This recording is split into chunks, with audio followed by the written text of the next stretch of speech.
Hola, el día de hoy vamos a hablar sobre la historia natural de la enfermedad, curso de la enfermedad, según el diagrama de Level y Clark.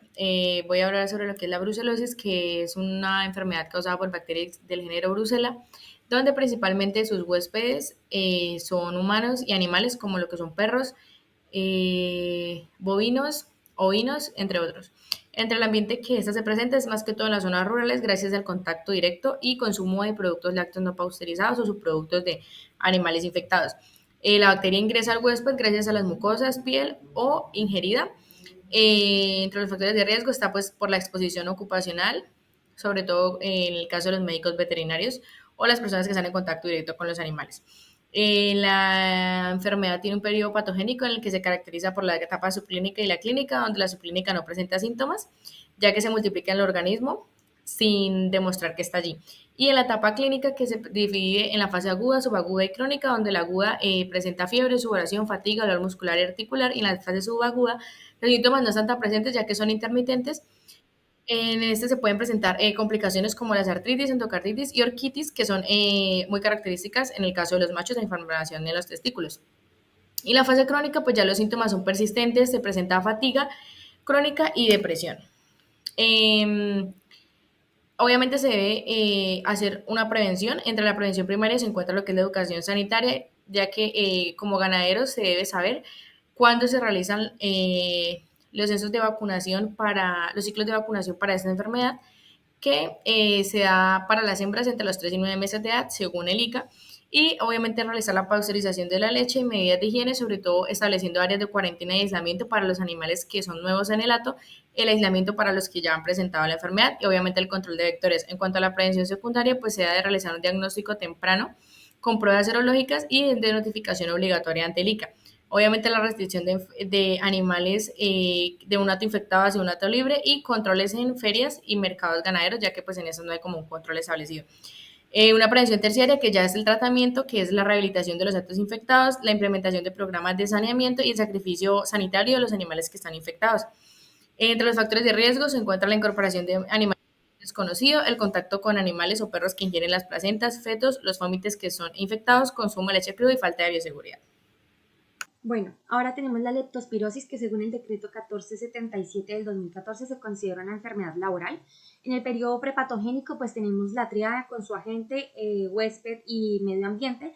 Esta bacteria suele presentarse mucho en las temporadas de lluvia. Para la transmisión de esta se necesita contacto directo con ya sea orinas contaminadas, suelos, alimentos, aguas dulces estancadas o aguas dulces contaminadas, tener contacto con las mucosas, con heridas abiertas, entre otras. El periodo de incubación de la bacteria es de 2 a 30 días, pero los síntomas suelen presentarse entre los 3 y 15 días. Normalmente es una enfermedad asintomática, pero en la etapa subclínica presenta cambios tisulares, como por ejemplo nefritis en los riñones, nefritis intersticial, perdón, necrosis tubular, también presenta daños en los hígados. Esta suele multiplicarse pues en la sangre o en los tejidos, también presenta daños musculares y se habla de 4 categorías como tal. Síntomas generales sería la fiebre, dolor de cabeza, mialgias, infecciones conjuntivales, ictericias, náuseas, vómitos, entre otros. Hablando de categorías, la primera sería como una enfermedad leve con síntomas gripales, como por ejemplo la tos, con los síntomas anteriores. Ya en la categoría 2 se habla del síndrome de Weil, que se caracteriza por la ictericia. La categoría 3, que se habla ya de cosas de aspectos neuronales, como por ejemplo una meningitis, o en los ojos que se presenta uveitis, o en la cuarta, hemorragias pulmonares con fallas respiratorias. Para hablar de prevención, obviamente en el periodo prepatogénico se habla de la prevención primaria, que es como la educación sanitaria, las vacunaciones, higienes personales, evitar contacto o la exposición a aguas estancadas, aguas dulces estancadas, sin tener los suplementos necesarios para la protección. También se necesita hacer control de roedores. Cuando se habla de prevención secundaria, ya se habla del diagnóstico temprano. En la primera semana es con sangre entera y completa, perdón, o el suero. Y ya después de la primera semana de los síntomas, claramente es suero y orina. También se tiene que hacer la notificación y el tratamiento temprano con antibióticos.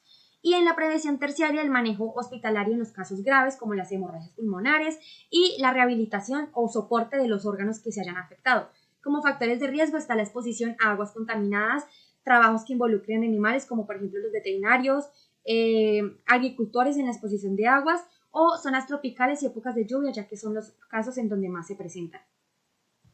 Como historia natural de una enfermedad renal crónica, tenemos un periodo prepatogénico donde no va a haber un agente puntualmente que desencadene esta enfermedad, sino que es diferentes factores que generan un daño progresivo y por lo tanto desencadenan una enfermedad renal crónica.